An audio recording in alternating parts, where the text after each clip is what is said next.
जय श्री कृष्णा, राधे राधे। आप सभी भक्तों का आपके अपने YouTube चैनल श्री कृष्ण दीवानी में हार्दिक स्वागत है। भक्तजनों, अब आज हम सफला एकादशी का महात्म्य सुनते हैं। युधिष्ठिर ने पूछा, हे स्वामिन, पौष माह के कृष्ण पक्ष में जो एकादशी होती है उसका क्या नाम है, उसकी क्या विधि है तथा उसमें किस देवता की पूजा की जाती है, यह बताइए। तब भगवान श्री कृष्ण ने कहा कि हे राजेंद्र, बतलाता हूँ, सुनो। बड़ी बड़ी दक्षिणा वाले यज्ञों से भी मुझे उतना संतोष नहीं होता जितना कि एकादशी व्रत के अनुष्ठान से होता है। इसलिए सर्वथा प्रयत्न करके एकादशी का व्रत करना चाहिए। पौष मास के कृष्ण पक्ष में सफला नाम की एकादशी होती है। उस दिन पूर्वोक्त विधान से ही विधि पूर्वक भगवान नारायण की पूजा करनी चाहिए। एकादशी कल्याण करने वाली है, अतः इसका व्रत अवश्य करना उचित है।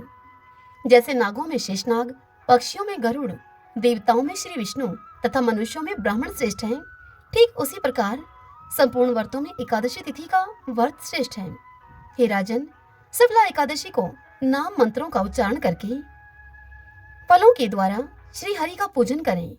नारियल के फल, सुपारी, पिजोरा, नींबू, जमीरा नींबू, अनार, सुंदर आंवला, लौंग, बेर तथा विशेषतः आम के फलों से देव देवेश्वर श्री हरि की पूजा करनी चाहिए। इसी प्रकार धूप दीप से भी भगवान की अर्चना करें। सफला एकादशी को विशेष रूप से दीपदान करने का विधान है। रात को वैष्णव पुरुषों के साथ जागरण करना चाहिए। जागरण करने वाले को जिस फल की प्राप्ति होती है वह हजारों वर्ष तपस्या करने से भी नहीं मिलता। हे नृपश्रेष्ठ, अब सफला एकादशी की शुभकारिणी कथा को सुनो।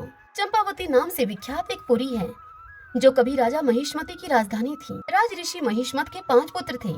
उनमें जो ज्येष्ठ था वह सदा पाप कर्म में ही लगा रहता था। परस्त्रीगामी और वैश्याशक्त था वह। उसने अपने पिता के धन को पाप कर्म में ही खर्च किया। वह सदा दुराचार परायण तथा ब्राह्मणों का निंदक था। वह सदा ही वैष्णवों और देवताओं की भी निंदा किया करता था। अपने पुत्र को ऐसा पापाचारी देखकर राजा महिष्मत ने राजकुमारों में उसका नाम लुम्भक रख दिया। फिर पिता और भाइयों ने मिलकर उसे राज्य से बाहर निकाल दिया। लुम्भक उस नगर से निकलकर गहन वन में चला गया।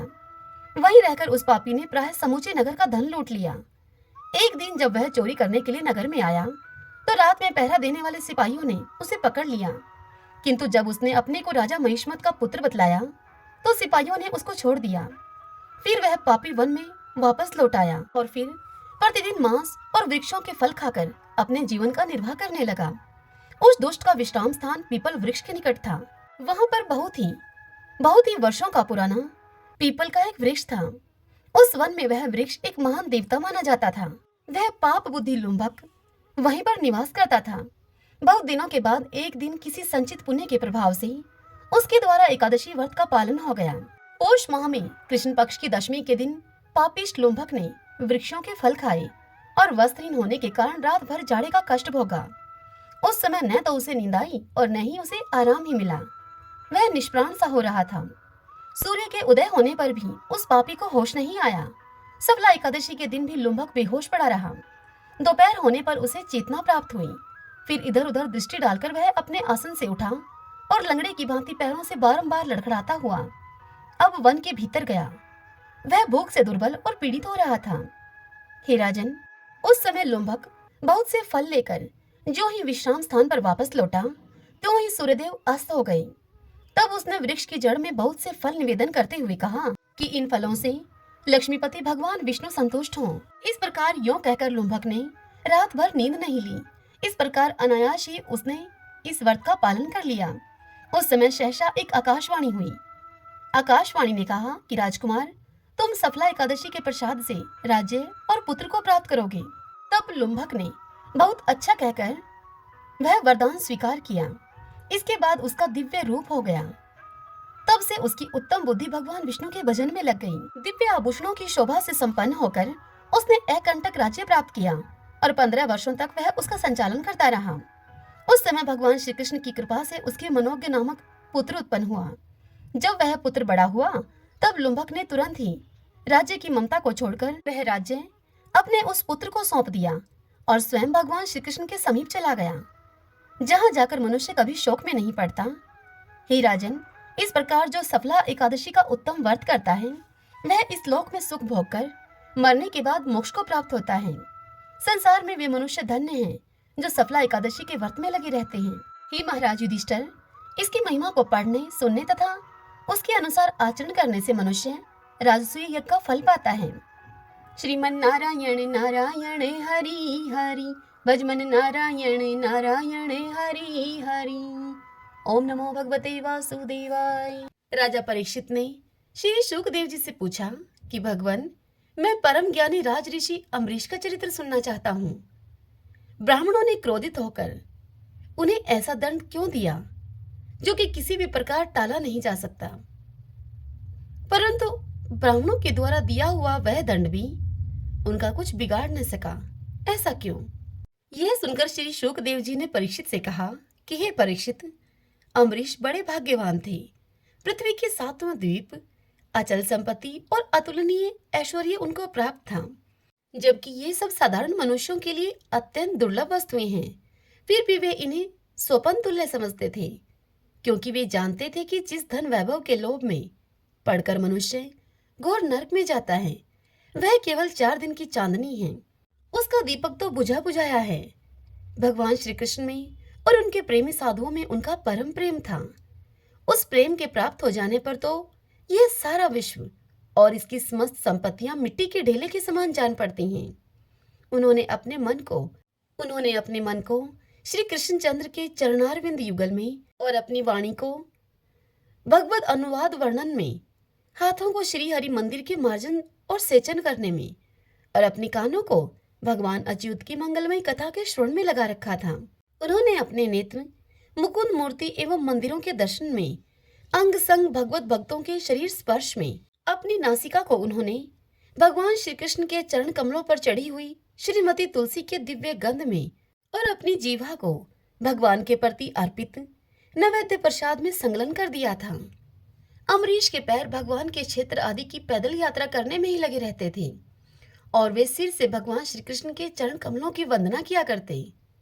राजा अम्बरीश ने माला, चंदन आदि भोग सामग्री को भगवान की सेवा में समर्पित कर दिया था, भोगने की इच्छा से नहीं, बल्कि इसलिए कि इससे वह भगवत प्रेम प्राप्त हो, जो कि पवित्र कीर्ति भगवान के निज जनों में ही निवास करता है।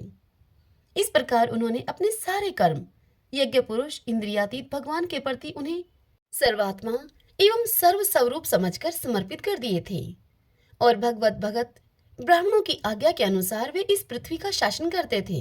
हे परीक्षित, राजा अम्बरीश ने दानव नाम के निर्जल देश में सरस्वती नदी के प्रवाह के सामने वशिष्ठ, असित, गौतम आदि भिन्न भिन्न आचार्यों के द्वारा महान ऐश्वर्य के कारण सर्वांग परिपूर्ण तथा बड़ी बड़ी दक्षिणा वाले अनेकों अश्वमेध यज्ञ करके यज्ञ अधिपति भगवान की आराधना की थी। उनके यज्ञों में देवताओं के साथ जब सदस्य और ऋत्विज बैठ जाते थे, तब उनकी पलकें नहीं पड़ती थीं और वे अपने सुंदर वस्त्र और वैसे ही रूप के कारण देवताओं के समान दिखाई पड़ते थे। उनकी प्रजा महात्माओं के द्वारा गाए हुए भगवान के उत्तम चरित्रों का किसी समय बड़े प्रेम से श्रवण करती और किसी समय उनका गान करती। इस प्रकार उनके राज्य के मनुष्य देवताओं के अत्यंत प्यारे स्वर्ग की भी इच्छा नहीं करते। वे अपने हृदय में अनंत प्रेम का दान करने वाले श्री हरि का नित्य निरंतर दर्शन करते ही रहते थे। इसलिए उन लोगों को वह भोग सामग्री भी हर्षित नहीं कर पाती थी, जो बड़े बड़े सिद्धों को भी दुर्लभ है। ये वस्तुएं उनको आत्मा आनंद के सामने अत्यंत तुच्छ और तिरस्कृत थीं। राजा अम्बरीश इस प्रकार तपस्या से युक्त भक्ति योग और प्रजापालन रूप स्वधर्म के द्वारा भगवान को प्रसन्न करने लगे और धीरे धीरे उन्होंने सभी प्रकार की आसक्तियों का परित्याग कर दिया। घर, स्त्री, पुत्र, भाई बंधु, बड़े बड़े हाथी, रथ, घोड़े एवं पैदलों की चतुरंगिनी सेना, अक्षय रतन, आभूषण और आयुध आदि समस्त वस्तुएं तथा कभी समाप्त न होने वाले कोशों के संबंध में उनका ऐसा दृढ़ निश्चय था कि वे सब के सब असत्य हैं। उनकी अनन्य प्रेममय भक्ति से प्रसन्न होकर भगवान ने उनकी रक्षा के लिए सुदर्शन चक्र को नियुक्त कर दिया था, जो विरोधियों को भयभीत करने वाला एवं भगवत भक्तों की रक्षा करने वाला है। राजा अम्बरीश की पत्नी भी उन्हीं के समान धर्मशील, संसार से विरक्त एवं भक्तिपरायण थी। एक बार उन्होंने अपनी पत्नी के साथ भगवान श्री कृष्ण की आराधना करने के लिए 1 वर्ष तक द्वादशी प्रधान एकादशी व्रत करने का नियम ग्रहण किया। व्रत की समाप्ति होने पर कार्तिक महीने में उन्होंने 3 रात का उपवास किया और एक दिन यमुना जी में स्नान करके मधुवन में भगवान श्री कृष्ण की पूजा की। उन्होंने महाअभिषेक की विधि से सभी प्रकार की सामग्री और संपत्ति के द्वारा भगवान का अभिषेक किया और हृदय से तन्मय होकर वस्त्र, आभूषण, चंदन, माला एवं अर्घ्य आदि के द्वारा उनकी पूजा की। यद्यपि महाभाग्यवान ब्राह्मणों को इस पूजा की कोई आवश्यकता नहीं थी, स्वयं ही उनकी सारी कामनाएं पूर्ण हो चुकी थीं, वे सिद्ध थे। फिर भी राजा अम्बरीश ने भक्तिभाव से उनका पूजन किया। तत्पश्चात पहले ब्राह्मणों को स्वादिष्ट और अत्यंत गुणकारी भोजन कराकर उन लोगों के घर 60 करोड़ गौएं सुसज्जित करके भेज दी। उन गौओं के सींग स्वर्ण से और खुर उनके चांदी से मढ़े हुए थे।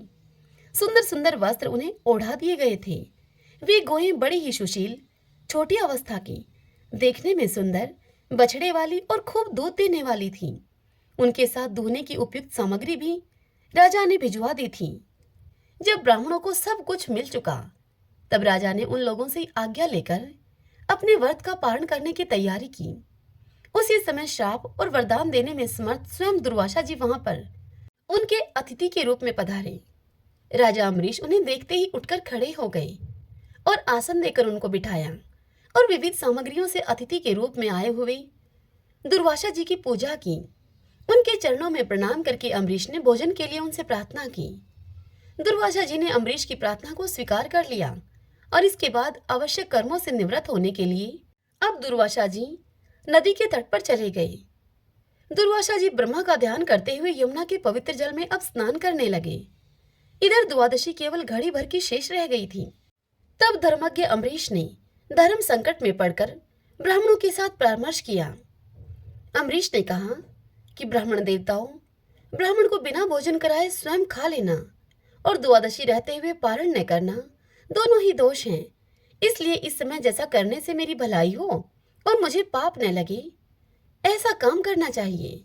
और फिर ब्राह्मणों के साथ विचार करके राजा अम्बरीश ने कहा कि ब्राह्मणों, श्रुतियों में ऐसा कहा गया है कि जल पी लेना, भोजन करना भी है और नहीं करना भी है। इसलिए इस समय केवल जल से पारण किए लेता हूं मैं। ऐसा निश्चय करके मन ही मन भगवान का चिंतन करते हुए राज ऋषि अम्बरीश ने जल पी लिया। और हे परीक्षित, और अब वे दुर्वासा जी के आने की बाट देखने लगे। दुर्वासा जी आवश्यक कर्मों से निवृत्त होकर यमुना तट से लौट आए। जब राजा ने आगे बढ़कर उनका अभिनंदन किया, तब उन्होंने अनुमान से ही यह समझ लिया कि राजा ने अपने एकादशी व्रत का पारण कर लिया है। उस समय दुर्वासा जी बहुत भूखे थे, इसलिए यह जानकर कि राजा ने अपने व्रत का पारण कर लिया है, वे क्रोध से थरथर अब कांपने लगे। भोहों के चढ़ जाने से उनका मुंह विकट हो गया। उन्होंने अपने समक्ष हाथ जोड़कर खड़े हुए राजा अम्बरीश को डांटकर कहा। दुर्वासा जी क्रोधित होकर अम्बरीश से बोले, आहो, देखो तो सही, यह राजा कितना क्रूर है। यह धन के मद में मतवाला हो रहा है। भगवान की भक्ति तो इसे छू तक नहीं गई और यह अपने को बड़ा समर्थ मानता है। आज इसने धर्म का उल्लंघन करके बड़ा अन्याय किया है। देखो, मैं इसका अतिथि होकर आया हूँ। इसने अतिथि सत्कार करने के लिए मुझे निमंत्रण भी दिया है, किंतु फिर भी मुझे खिलाए बिना ही भोजन खा लिया है। और फिर बोले कि अच्छा देख, तेरे ऐसा करने का तुझे मैं अभी फल चखाता हूँ। राजा अम्बरीश से यूं कहते कहते दुर्वासा जी अब क्रोध से जल उठे। उन्होंने अपनी एक जटा उखाड़ी और उससे अम्बरीश को मार डालने के लिए एक कृत्या उत्पन्न की। वह प्रलय काल की अग्नि के समान दहक रही थी। वह आग के समान जलती हुई हाथ में तलवार लेकर राजा अम्बरीश पर टूट पड़ी। उस समय उसके पैरों की धमक से पृथ्वी कांप रही थी, परंतु राजा अम्बरीश उसे देखकर उससे तनिक भी विचलित नहीं हुए।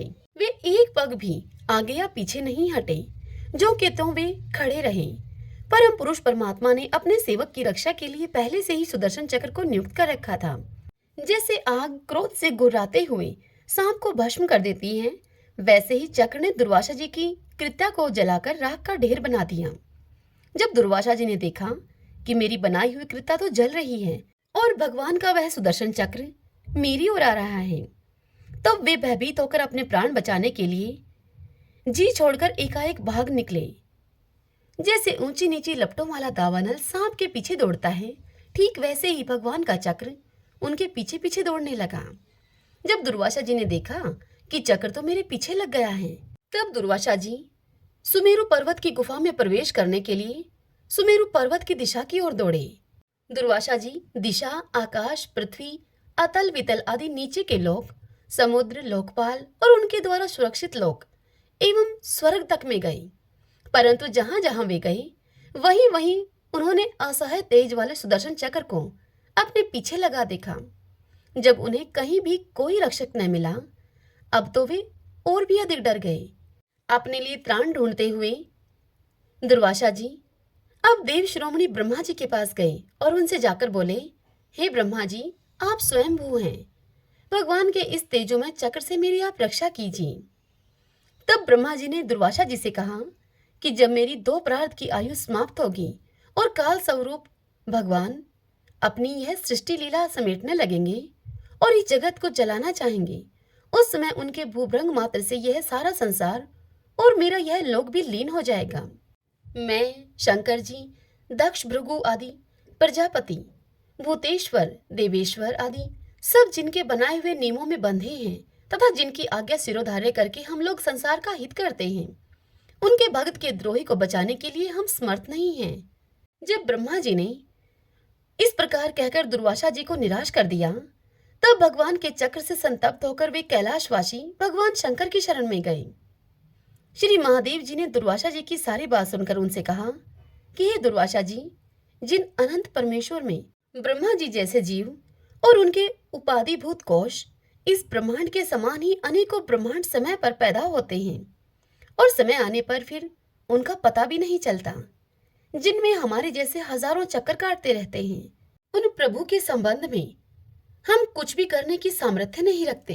हे दुर्वासा, मैं, सनत कुमार, नारद, भगवान ब्रह्मा, कपिल देव, अपांतर दम, देवल, धर्म, आसुरी तथा मरीच आदि दूसरे सर्वज्ञ सिद्धेश्वर, ये हम सभी भगवान की माया को नहीं जान सकते, क्योंकि हम उसी माया के घेरे में हैं। यह चक्र उन विश्वेश्वर का शस्त्र है, यह हम लोगों के लिए ऐसा है। तुम उन्हीं की शरण में जाओ, वे भगवान ही तुम्हारा मंगल करेंगे। अब दुर्वासा जी वहां से निराश होकर भगवान के परम धाम बैकुंठ में गए। लक्ष्मीपति भगवान लक्ष्मी के साथ वहां निवास करते हैं। दुर्वासा जी भगवान के चक्र की आग से जल रहे थे। बैकुंठ में पहुंचकर वे कांपते हुए भगवान के चरणों में जा गिर पड़े। उन्होंने कहा कि हे अच्युत, हे अनंत, आप संतों के एकमात्र वांछनीय हैं। हे प्रभु, हे विश्व के जीवनदाता, मैं अपराधी हूँ, आप मेरी रक्षा कीजिए। आपका परम प्रभाव न जानने के कारण ही मैंने आपके प्यारे भक्त का अपराध किया है। हे प्रभु, आप मुझे उससे बचाइए। आपके तो नाम का ही उच्चारण करने से नारकी जीव भी मुक्त हो जाता है। यह सुनकर श्री भगवान ने दुर्वासा से कहा, दुर्वासा जी, मैं सर्वथा भक्तों के अधीन हूँ, मुझ में तनिक भी स्वतंत्रता नहीं है। मेरे सीधे साधे सरल भक्तों ने मेरे हृदय को अपने हाथ में कर रखा है। भगत जन मुझको प्यार करते हैं और मैं उनसे। हे ब्राह्मण, अपने भक्तों का एकमात्र आश्रय मैं ही हूँ, इसीलिए अपने साधु स्वभाव भक्तों को छोड़कर मैं न तो अपने आप को चाहता हूँ और न अपनी अर्धांगिनी विनाश रहित लक्ष्मी जी को चाहता हूँ। जो भक्त स्त्री, पुत्र, ग्रह, गुरुजन, प्राण, धन, इहलोक और परलोक सभी कुछ छोड़कर केवल मेरी शरण में आ गए हैं, उन्हें छोड़ने का संकल्प मैं कैसे कर सकता हूँ? जैसे सती स्त्री अपने पतिव्रत से सदाचारी पति को वश में कर लेती है, ठीक वैसे ही मेरे साथ अपने हृदय को प्रेम बंधन में बांध रखने के लिए समदर्शी साधु भक्ति के द्वारा मुझे अपने वश में कर लेते हैं। मेरे अनन्य प्रेमी भगत सेवा से ही अपने को परिपूर्ण कृत्य कृत्य मानते हैं। मेरी सेवा के फलस्वरूप जब उन्हें सालोक्य, सारोप्य आदि मुक्तियां प्राप्त होती हैं, तब वे उन्हें भी स्वीकार नहीं करना चाहते। फिर समय के फेर से नष्ट हो जाने वाली वस्तुओं की तो बात ही क्या है। दुर्वासा जी, मैं आपसे और क्या कहूँ? मेरे प्रेमी भगत तो मेरे हृदय हैं और उन प्रेमी भक्तों का हृदय स्वयं मैं हूँ। वे मेरे अतिरिक्त और कुछ नहीं जानते तथा मैं उनके अतिरिक्त और कुछ नहीं जानता। दुर्वासा जी, सुनिए, मैं आपको एक उपाय बतलाता हूँ, जिसका अनिष्ट करने के कारण आप इस विपत्ति में पड़े हैं। आप उन्हीं के पास जाइए, अर्थात आप राजा अम्बरीश के पास जाइए। निरपराध साधुओं के अनिष्ट की चेष्टा से अनिष्ट करने वाले का ही अमंगल होता है। इसमें संदेह नहीं कि ब्राह्मणों के लिए तपस्या और विद्या परम कल्याण के साधन है, परंतु यदि ब्राह्मण उद्दंड और अन्यायी हो जाए तो वे ही दोनों उल्टा फल देने लगते हैं। दुर्वासा जी, आपका कल्याण हो। आप नाभाग नंदन परम भाग्यशाली राजा अम्बरीश के पास जाइए और उनसे क्षमा मांगिए, तब आपको शांति मिलेगी।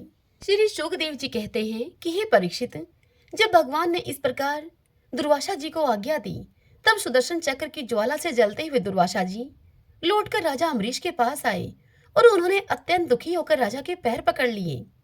दुर्वासा जी की यह चेष्टा देखकर और उनके चरण पकड़ने से लज्जित होकर राजा अम्बरीश भगवान के चक्र की अब स्तुति करने लगे। उस समय राजा अम्बरीश का हृदय दयावश अत्यंत पीड़ित हो रहा था। अम्बरीश ने सुदर्शन से कहा कि हे प्रभु सुदर्शन, आप अग्नि स्वरूप हैं, आप ही परम समर्थ सूर्य हैं, समस्त नक्षत्र मंडल के अधिपति चंद्रमा भी आपके स्वरूप हैं। जल, पृथ्वी, आकाश, वायु, पंच तन्मात्रा और संपूर्ण इंद्रियों के रूप में भी आप ही हैं। भगवान के प्यारे हजार दांत वाले चक्रदेव, मैं आपको नमस्कार करता हूँ। समस्त अस्त्र शस्त्रों को नष्ट कर देने वाले एवं पृथ्वी के रक्षक, आप इन ब्राह्मण की रक्षा कीजिए। आप ही धर्म हैं, मधुर एवं सत्य वाणी हैं। आप इस समस्त युगों के अधिपति और स्वयं यज्ञ भी हैं। आप समस्त लोगों के रक्षक एवं सर्वलोक स्वरूप भी हैं। आप परम पुरुष परमात्मा के श्रेष्ठ तेज हैं। हे सुनाब, आप समस्त धर्मों की मर्यादा के रक्षक हैं। अधर्म का आचरण करने वाले असुरों को भस्म करने के लिए आप साक्षात अग्नि हैं।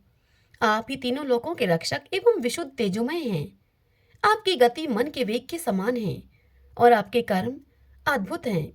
मैं आपको नमस्कार करता हूँ, आपकी मैं स्तुति करता हूँ। वेदवाणी के हे अधीश्वर, आपके धर्म में तेज से अंधकार का नाश होता है और सूर्य आदि महापुरुषों के प्रकाश की रक्षा होती है। आपकी महिमा का पार पाना अत्यंत कठिन है। ऊंचे नीचे और छोटे बड़े के भेदभाव से युक्त यह समस्त कार्य कारणात्मक संसार आपका ही स्वरूप है। हे सुदर्शन चक्र, आप पर कोई विजय प्राप्त नहीं कर सकता। जिस समय निरंजन भगवान आपको चलाते हैं और आप दैत्य एवं दानवों की सेना में प्रवेश करते हैं, उस समय युद्ध भूमि में उनकी भुजा, उदर, जंघा, चरण और गर्दन आदि निरंतर काटते हुए आप अत्यंत शोभायमान होते हैं। हे विश्व के रक्षक, आप युद्ध भूमि में सबका प्रहार सह लेते हैं। आपका कोई कुछ नहीं बिगाड़ सकता। गदाधारी भगवान ने दुष्टों के नाश के लिए ही आपको नियुक्त किया है। आप कृपा करके हमारे कुल के भाग्योदय के लिए दुर्वासा जी का कल्याण कीजिए। हमारे ऊपर यह आपका महान अनुग्रह होगा। यदि मैंने कुछ भी दान किया हो, यज्ञ किया हो अथवा अपने धर्म का पालन किया हो, यदि हमारे वंश के लोग ब्राह्मणों को ही अपना आराध्य देव समझते रहे हों, तो दुर्वासा जी की जलन मिट जाए। भगवान समस्त गुणों के एकमात्र आश्रय हैं। यदि मैंने समस्त प्राणियों के आत्मा के रूप में उन्हें देखा हो और वे मुझ पर प्रसन्न हों, तो दुर्वासा जी के हृदय की सारी जलन मिट जाए। श्री शुकदेव जी राजा परीक्षित से कहते हैं कि हे परीक्षित, जब राजा अम्बरीश ने दुर्वासा जी को सब ओर से जलाने वाले भगवान के सुदर्शन चक्र की इस प्रकार से स्तुति की, तब उनकी प्रार्थना से चक्र शांत हो गया। जब दुर्वासा चक्र की आग से मुक्त हो गए और उनका चित्त स्वस्थ हो गया, तब वे राजा अम्बरीश को अनेक उत्तम आशीर्वाद देते हुए उनकी प्रशंसा करने लगे। दुर्वासा जी ने अम्बरीश से कहा, धन्य है, आज मैंने भगवान के प्रेमी भक्त का महत्व देख लिया। हे राजन, मैंने आपका अपराध किया है, फिर भी आप मेरे लिए मंगल कामना ही कर रहे हैं। जिन्होंने भक्त वत्सल भगवान श्री हरि के चरण कमलों को दृढ़ प्रेम भाव से पकड़ लिया है, उन साधु पुरुषों के लिए कौन सा कार्य कठिन है। जिनका हृदय उदार है, वे महात्मा भला किस वस्तु का परित्याग नहीं कर सकते। जिनके मंगलमय नामों के श्रवण मात्र से जीव निर्मल हो जाता है, उन्हें तीर्थपाद भगवान के चरण कमलों के जो दास हैं, उनके लिए कौन सा कर्तव्य शेष रह जाता है। हे महाराज अम्बरीश, आपका हृदय करुणा भाव से परिपूर्ण है। आपने मेरे ऊपर महान अनुग्रह किया है। आहो, आपने मेरे अपराध को बुलाकर मेरे प्राणों की रक्षा की है।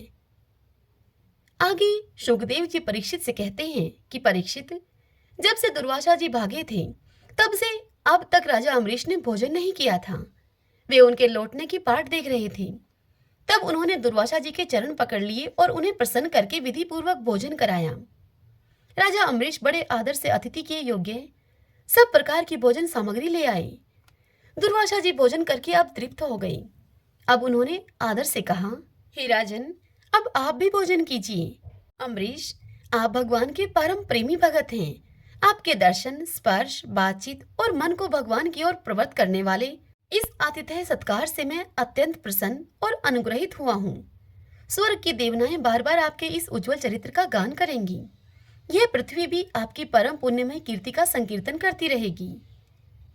दुर्वासा जी ने बहुत ही संतुष्ट होकर राजा अम्बरीश के गुणों की प्रशंसा की और उसके बाद उनसे अनुमति लेकर आकाश मार्ग से उस ब्रह्मालोक की यात्रा की, जो केवल निष्काम कर्म से ही प्राप्त होती है।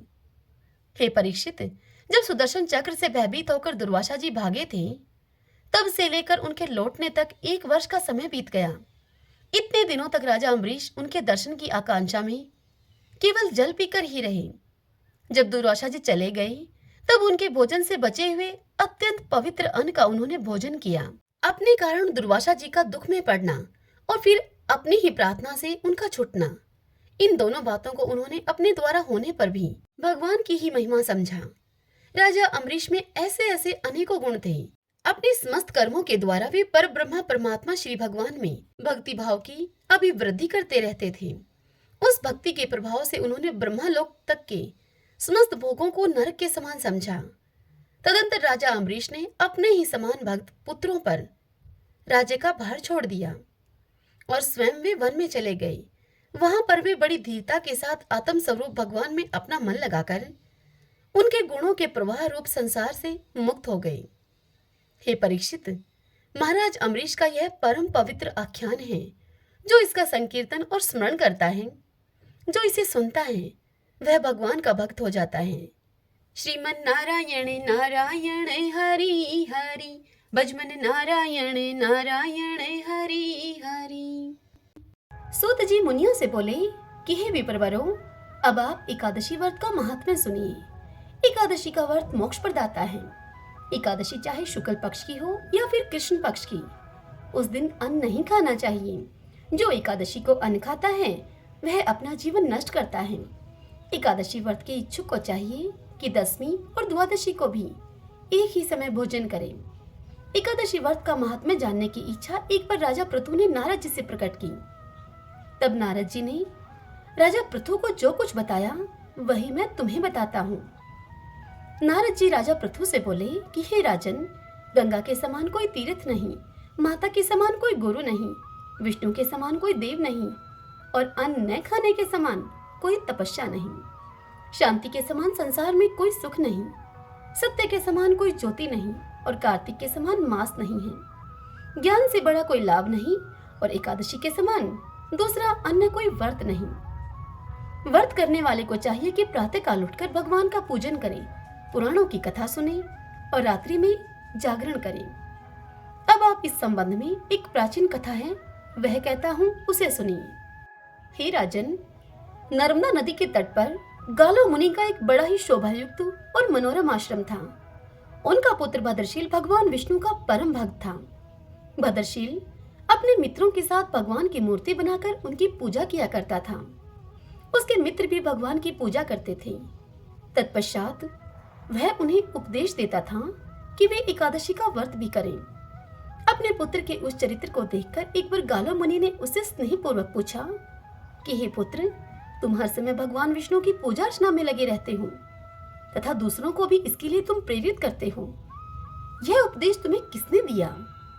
यह सुनकर भद्रशील ने सर्वप्रथम अपने पिता को नमन किया और फिर श्रद्धायुक्त होकर उससे कहा कि हे पिताश्री, मैं आपको अपने पूर्व जन्म का वृत्तांत बताता हूँ।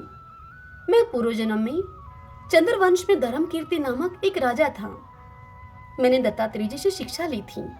उस जन्म में मैंने 1000 वर्षों तक शासन किया, किंतु जीवन के उत्तरार्ध में दुर्भाग्यवश मैं बुरी संगत में पड़ गया। वेद मार्ग को छोड़कर मैं पाखंड के मार्ग पर चल पड़ा। जब मेरा आचरण बिगड़ा तो मेरी प्रजा का आचरण बिगड़ते भी देर न लगी। एक दिन की बात है, मैं शिकार खेलने के लिए वन में चला गया।